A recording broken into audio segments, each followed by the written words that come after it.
এটা হলো SIR form. কী করে ফিল আপ করতে হবে জানেন? আপনার পাসপোর্ট সাইজের একটা ছবি, রঙিন ছবি, তার ব্যাকগ্রাউন্ড সাদা, সেই ছবিটা এখানে সামনে। এবার দেখেন এই যে কিছু তথ্য রাখা আছে, এই তথ্যটা সম্পূর্ণ আবার আপনার বর্তমান সময় 2025 সালে আপনার ভোটার লিস্টের যে তথ্যগুলো আছে সেগুলো আপনার এদিকে লিখতে হবে। জেলার বিভিন্ন এলাকায় চলছে এসআইআর ফর্ম বিলির কাজ। বাড়ি বাড়ি গিয়ে সাধারণ মানুষের হাতে ফর্ম তুলে দিচ্ছেন বিএলওরা। শুধু ফর্ম বিলিই নয়, কিভাবে ঠিকমতো ফর্ম পূরণ করতে হবে, কোন কোন তথ্য দিতে হবে তাও সহজভাবে বুঝিয়ে দিচ্ছেন তারা। আপনি আপনার এপিক কার্ডটা নেবেন অথবা আধার কার্ডটা নেবেন, সেইখানে যেমন জন্ম তারিখ লেখা আছে এইখানে লিখবেন। জন্ম তারিখ ইংরাজিতে লিখবেন। আপনি পুরো ফর্মটাই ইংলিশে ফিল আপ করার চেষ্টা করবেন, কিন্তু যদি না পারেন সেটা পরে বলছি, কিন্তু যেখানে যা সংখ্যা লিখবেন সব ইংরাজিতে লিখবেন। জন্ম তারিখ ইংরাজিতে লিখবেন। আধার নাম্বার দেখেন এখানে ঐচ্ছিক লেখা আছে, লিখতেও পারেন নাও লিখতে পারেন, কিন্তু অবশ্যই লিখবেন আধার নাম্বারটা। যদি আপনার পার্সোনাল মোবাইল নাম্বার না থাকে পরিবারের কারোর একটা দেবেন, পিতা বা অভিভাবকের নাম। এখানে আপনি আপনার বাবার নাম লিখবেন। যদি আপনার নিজে যদি 2002 সালে নাম না থাকে, যেহেতু আমাদের লাস্ট এসআইআর ওয়েস্টবেঙ্গলে 2002 হয়েছে, সেজন্য আমরা 2002 তথ্য নেব। তাহলে আপনার ডান পাশের অংশ চলে আসতে হবে। ডান পাশের অংশে আপনার আত্মীয়ের যার নাম আছে, আত্মীয় বলতে আমরা কাকে বোঝাচ্ছি? আপনার বাবা, আপনার মা, আপনার ঠাকুরদা, আপনার ঠাকুরমা, এই চারজনের যার নাম আছে আপনি এখানে তার নাম লিখবেন। তার ভোটার কার্ডের নাম্বার দেখেন 2002 সালের তথ্য আমি লিখছি। 2002 সালে তার এপিক নাম্বার, যার নাম লিখলেন দেখবেন তার রিলেটিভ, তার আত্মীয় হিসাবে তার বাবার নাম লেখা আছে। যদি আপনি বাবার নাম লেখেন তাহলে পিতা পুত্র। জেলা, এই যে জেলা রাজ্যের নাম, বিধানসভা অংশ কর্মী, মনে রাখবেন 2002 সালে ভোটার লিস্টে যা লেখা ছিল তাই লিখবেন। জেলা নিশ্চয়ই নদী হবে, ওইখানে দেখে নেবেন কী লেখা আছে। যদি হাঁসখালিতে আপনাদের বাড়ি হয়ে থাকে তাহলে দেখবেন যে 79 হাঁসখালি লেখা আছে। আপনাকে দুটো কপি দেওয়া হলো, দুটো কপিতেই ওই লিখবেন, লিখে দুটো কপিতে আপনি সই করবেন। আমি দুদিন পরে এসে আপনাকে একটা সই করে রিসিপ্ট দিয়ে যাবো, আর একটা আমি নিয়ে যাবো। এসআইআর নিয়ে কোনো ভয়ের কিছু নেই, আতঙ্কের কিছু নেই। ফর্ম ফিল আপটা সহজ, আপনাদের বুঝিয়ে দিলাম।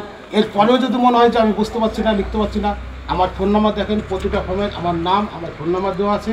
যখন আমাকে ফোন করবেন যে আমি বুঝতে পারছি না, আমি ফোনে অথবা এসে আবার বুঝিয়ে দেবো। আমরা রয়েছি একটি গ্রামে, যেটা হচ্ছে নদিয়ার হাঁসখালিতে, সেখানে রয়েছি।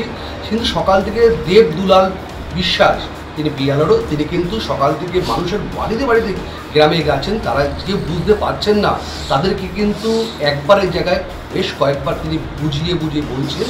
তাদের সাথে সে বিয়ালোরের সাথে আমরা কথা বলে নেব। 2002 সালের যে লাস্ট এসআইআর হয়েছিল আমাদের রাজ্যে, সেই এসআইআরের তথ্যটা আমাদের দিতে হচ্ছে নিজের তথ্যের পাশাপাশি। তো যার নিজের 2002 সালের লিস্টে নাম ছিল তার কোনো ব্যাপার নেই, শুধু বাপাসের অংশ ফিল আপ করে ছেড়ে দিচ্ছে। যার নিজের ছিল না সে তার রিলেটিভের কোনো একটা পরিচয় দিয়ে বাবা মা, ঠাকুরদা, ঠাকুরমা ডান পাশের অংশ ফিল আপ করছে। ডিজিটগুলো লিখতে হয়, জন্ম তারিখ, আধার নাম্বার, মোবাইল নাম্বার, কর্মিক নং, এপিক নং, ইংলিশে তো অবশ্যই লিখবেন। নিজের নাম, বাবার নাম, মায়ের নাম, স্বামীর নাম, এইগুলো চেষ্টা করবেন ইংরাজিতে লিখতে। কী কী তথ্য লাগছে? 11টা ডকুমেন্টসের ভিতর হচ্ছে বিভিন্ন সার্টিফিকেট। বিভিন্ন সার্টিফিকেট বলতে যদি সে পোস্ট অফিস, ব্যাঙ্ক, এলআইসি এমন কোনো সার্টিফিকেট দেখাতে চায়, সেটা 1/7/1987 সালের আগে দেখাতে হবে। আবার কিছু সার্টিফিকেট আছে, যেমন school certificate, SC certificate, government employee হলে তাদের যে আইডি কার্ড, পাসপোর্ট, এমন কিছু তারা যদি দেখাতে চায়, তার কোনো তারিখ নেই, ভিত্তি তারিখ নেই। সে গতকালের বা আজকের ডেটে যদি দেখায় তাও আমরা গ্রহণ করি। আমাদের সংবাদদাতা বিএলওর সঙ্গে ঘুরে দেখলেন পুরো কার্যক্রমটি। নদিয়ার বিভিন্ন এলাকা জুড়ে চলছে এই ফর্ম বিলির কাজ। দুটি ফর্ম ফিল আপ করার পরে কোন কোন ফর্মটি আপনাকে দেবে বা বিএলওর, মানে আপনি যে বিএলওর আসছিল তাকে দেবে, কোনটি করবে? একই তো জিনিস দিয়েছে, দুটোই একই জিনিস বলেছে। একটা আমাদের রিসিভের মতো আমাদের কাছে থেকে যাবে, আর একটা ওনারা নিয়ে যাবে।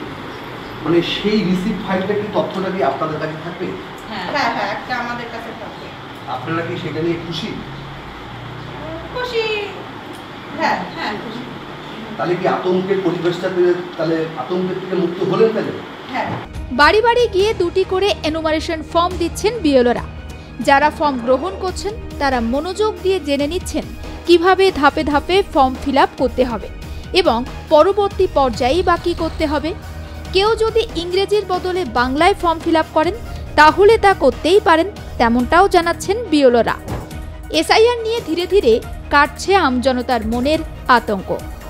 নদিয়া থেকে বিশ্বজিৎ দেবনাথের রিপোর্ট, আর প্লাস নিউজ।